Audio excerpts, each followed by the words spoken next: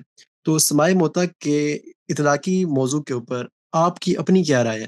کیا آپ اپنے دادا جی سے اختلاف کرتے ہیں؟ صحیح بات تو یہ ہے کہ میں نے کتابیں وہ بھی دیکھی ہیں اور شاید کبھی اتنی زیادہ توجہ سے اس مسئلے کو کہ میری اپنی اس میں کوئی واضح رائے قائم ہو شاید نوبت نہیں آئی. دلائل دونوں طرف ایسے ہیں جو قابل لحاظ ہیں، نفی کے دلائل بھی ایسے ہیں جو قابل لحاظ ہیں، لیکن بعض شرائط کے ساتھ، بعض قیود کے ساتھ مردوں تک ابلاغ ہو جاتا ہے، اس کے بھی قابل لحاظ دلائل ہیں. تو وہ ایک علمی سی بحث ہے. مجھے میرے خیال میں کبھی کوئی اتنی سنجیدگی سے اس بحث کو موضوع نہیں بنایا غور و فکر کا کہ میری اپنی کوئی ایک حتمی رائے یا ترجیح قائم ہو. تو آپ نے توجہ دلائی ہے تو میں دوبارہ کسی وقت پڑھ کے دیکھ کے کوشش کروں گا کہ کوئی ایک ترجیح ذہن میں قائم ہو. ابھی تک تو کوئی ترجیح ذہن میں بنی ہوئی نہیں ہے. بس یہ تاثر ہے کہ دلائل دونوں طرف قابل لحاظ ہے. جی بہت شکریہ سر. ایک بات اس کی طرف میں توجہ دلانا چاہتا ہوں، وہ یہ کہ تفہیم الاثار سیریز ہو یا ہمارے پاس قرآن و سنت کا باہمی تعلق ہو، ان کتب کے اندر جو آپ نے روایات درج کی ہیں ان کی صحت کے اوپر آپ کو اطمینان ہے؟ اور قرآن و سنت میں تو میرا خیال ہے شاید ہی کوئی ایسی روایت ہوگی جو بہت ہی زیادہ کو محل بحث ہو. عام طور پر جو فقہا کے ہاں معروف متداول، کیونکہ فقہی احکام میں وہی روایتیں زیر بحث آتی ہیں، تو میرا خیال ہے اس میں کوئی کمزور یا ایسی جو بہت ہی زیادہ محل نزاع ہو شاید نہیں ہوگی. آثار میں البتہ اس کے ابھی حتمی کچھ معیارات ہم متعین بھی کر رہے ہیں.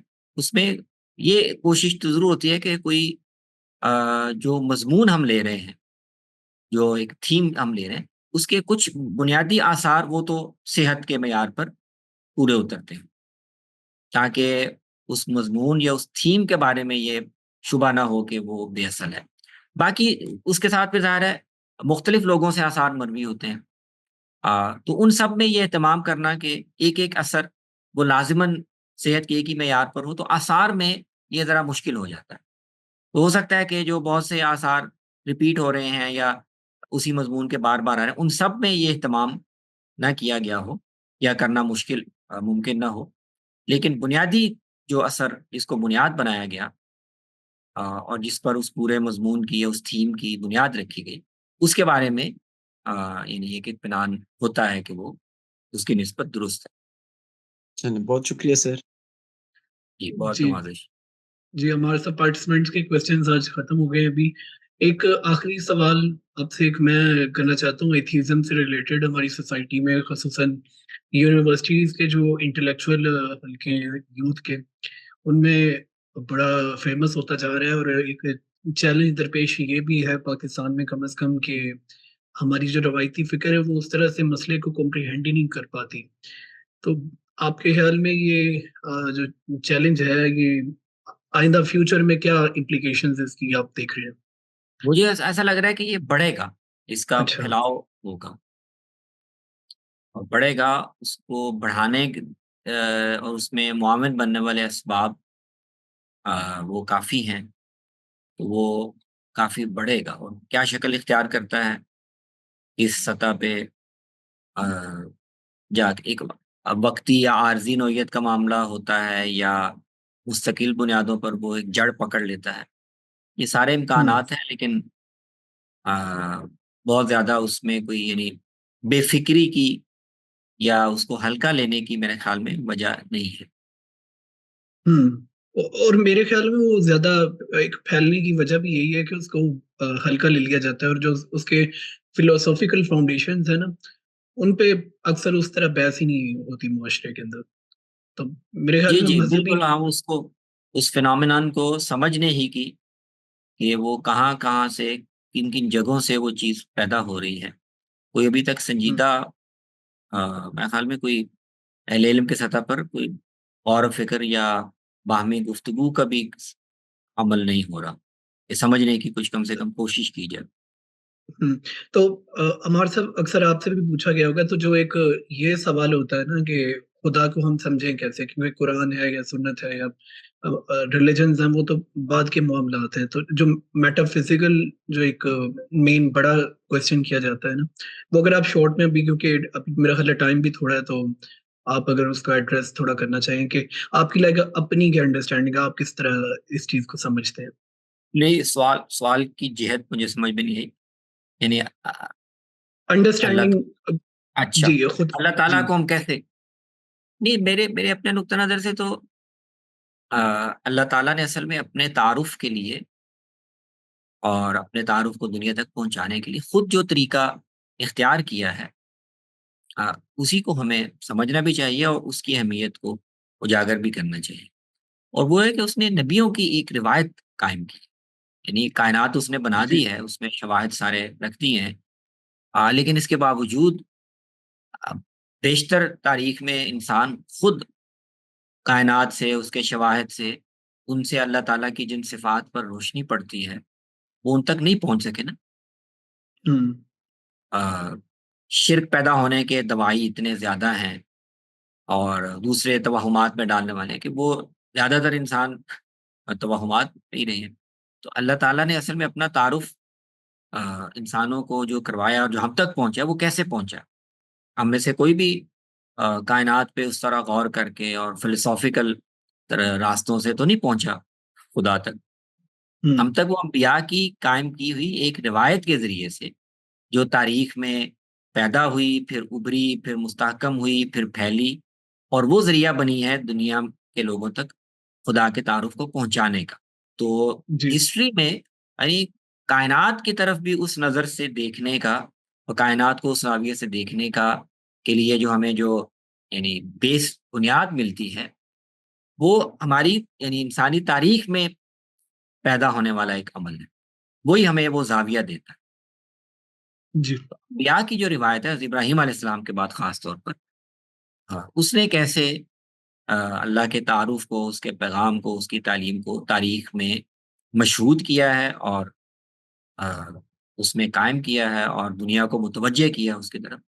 تو اس کو میرا خیال میں زیادہ اچھے طریقے سے، زیادہ سائنٹیفک طریقے سے اس کو پیش کرنے کی ضرورت ہے کہ اللہ نے اس طریقے سے اپنا تعارف دنیا کے سامنے رکھ دی. ماننا نہ ماننا دنیا کا کام ہے، لیکن خدا نے یہ اہتمام کیا ہے، کر دیا ہے کہ جو لوگ جاننا چاہیں، پہچاننا چاہیں، تو میری طرف سے ایک بندوبست کیا گیا. جی اچھا سر، ایک چیٹ میں بھی ایک سوال تھا، اس کو بھی شارٹلی آپ اینڈ پہ بس ڈسکس کر دیں، اس کے بعد ہم اینڈ کرتے ہیں آج کا سیشن. یہ ہمایوں مجید صاحب نے لکھا تھا کہ کیا حدیث سے کوئی نیا حکم یا نیا عقیدہ ثابت نہیں ہو سکتا؟ Please explain. نیا سے مراد اگر وہی مستقل بالذات ہے، یعنی کوئی ایسا عقیدہ جس کا کوئی ذکر اذکار قرآن میں نہ ہو، تو علماء کلام کا یہ اصرار ہے اور میں بھی اس کو صحیح سمجھتا ہوں کہ ایسا کوئی عقیدہ محض حدیث کی بنیاد پر عقائد میں شامل نہیں، وہ عقیدے کے طور پر بیان نہیں ہو سکتا. ہاں کوئی عقیدہ قرآن میں موجود ہے، اس کی تفصیل، توضیح، اس کے کسی پہلو کی تشریح، یہ ظاہر ہے حدیث میں آ سکتی ہے، اور وہ بھی قرآن کے بیانات کے ساتھ ہم آہنگ ہو تو اس کو لے لینا چاہیے.